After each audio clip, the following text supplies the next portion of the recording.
দেখো বন্ধুরা, এটা আমাদের আর একটা দিদির ছেলে। এ কিন্তু এখনও ভিডিওর সামনে আসেনি। আজকে দিদি বাড়িতে সবাই মিলে একসাথে খাওয়া দাওয়া হচ্ছে। আমরা 6 বোন এক জায়গায় হয়েছি এখানটায়। এই দিয়ে কিন্তু খুব সুন্দর গিটার বাজায়, তোমাদের একদিন বাজিয়ে শোনাবে। বাবা কি কি আইটেম হয়েছে বলো, আর কোন আইটেমটা সব থেকে তোমার সুন্দর লেগেছে?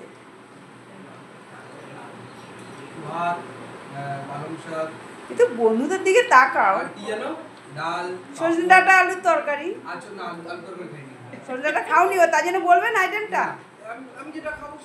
আচ্ছা ঠিক আছে, তারপরে আচার যেটা খুব ভালো লেগেছে, মাছ, মাটন আর চাটনি পাপড়। আর মটনটা কে রান্না করেছে, আর রেসিপিটা কেমন হয়েছে?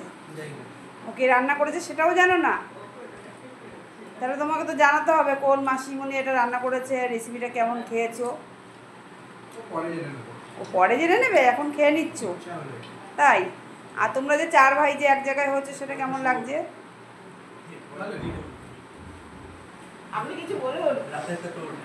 না, এই দাদা বলেছে আমার যতদিন না সাকসেস হবে ততদিন আমার ভিডিওর সামনে আসবে না, মুখ দেখাবে না। বলেছে যে মাসি যতদিন না আমাকে এই করবে ততদিন আমি মাসির ভিডিওতে মুখটা দেখাবো না।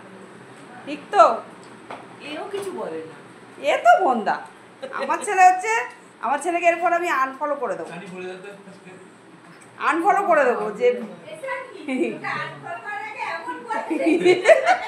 কেন বন্ধুরা বলো, আমার নিজের ছেলে ভিডিও দেখে কিছু করে না, তাহলে আমি কেন আনফলো করবো না?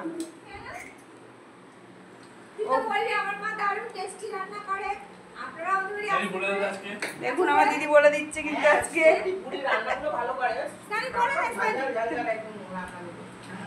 মা তুমি বলো, তোমার মেয়েদের যে একসাথে পেয়েছো কেমন লাগছে? কটা মেয়ে বলো এক জায়গায় হয়েছে? তোমার আর দাদা বৌদিকেও সঙ্গে পেয়েছে, ভীষণ আনন্দে আছে আমার মা এখন। এটা হচ্ছে আমার বাড়িতে এসছে, আমার বাড়িতে আমার মেজদি বাড়িতে আসা হয়েছে। তোমরা তো জানোই আমার মেজদি বাড়ি আমার বাড়ির পাশাপাশি। আর এই যে আমার মামি এসছে বন্ধুরা।